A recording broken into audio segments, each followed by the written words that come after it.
മർക്കോസിന്റെ സുവിശേഷം 11-ാം അധ്യായം അതിന്റെ 21-ാം തിരുവചനം.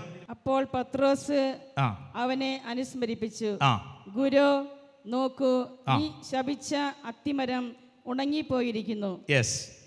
അത് ആ സംഭാഷണം മുന്നോട്ട് നീങ്ങിക്കഴിഞ്ഞ് 25-ാം വചനം വായിച്ച് 25. നിങ്ങൾ പ്രാർത്ഥിക്കുമ്പോൾ നിങ്ങൾക്ക് ആരോടെങ്കിലും എന്തെങ്കിലും വിരോധമുണ്ടെങ്കിൽ അത് ക്ഷമിക്കുവിൻ. കണ്ടോ ദേ വചനം ഒന്ന് ഏറ്റു പറയാമല്ലോ. പലതകരം ഒന്ന് ഉയർത്തിപ്പിടിച്ചേ ഏറ്റു പറഞ്ഞോളൂ.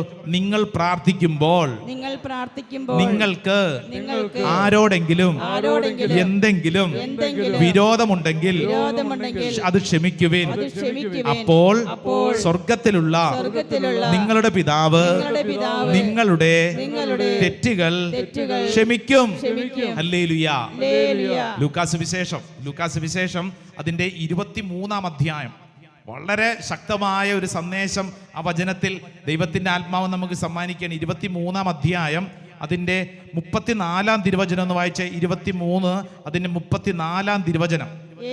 യേശു പറഞ്ഞു, പിതാവേ അവരോട് ക്ഷമിക്കണമേ, അവർ ചെയ്യുന്നത് എന്തെന്ന് അവർ അറിയുന്നില്ല. ഹല്ലേലൂയ. രണ്ട് കരങ്ങളുമായി ഈശോ കുരിശേ കടന്ന പോലെ ഒന്ന് വിരിച്ചു പിടിച്ചേ. ഈശോ കുരിശേൽ കടന്ന പോലെ വിരിച്ചു പിടിച്ചേ. വിരിച്ചു പിടിച്ചേ, നന്നായിട്ടൊന്ന് വിരിച്ചു പിടിച്ചേ. എന്നിട്ട് ഒച്ചത്തിൽ ഞാൻ പറയുമ്പോ എന്ന് ഏറ്റു പറയണം കേട്ടോ.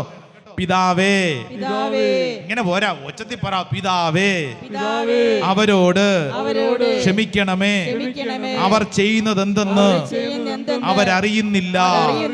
Hallelujah, hallelujah. Praise the lord. ക്ഷമിക്കണം. അടുത്തിരിക്കുന്ന ആളോട് ഒന്നും കൂടെ പറഞ്ഞ് ക്ഷമിക്കണം. Praise the Lord.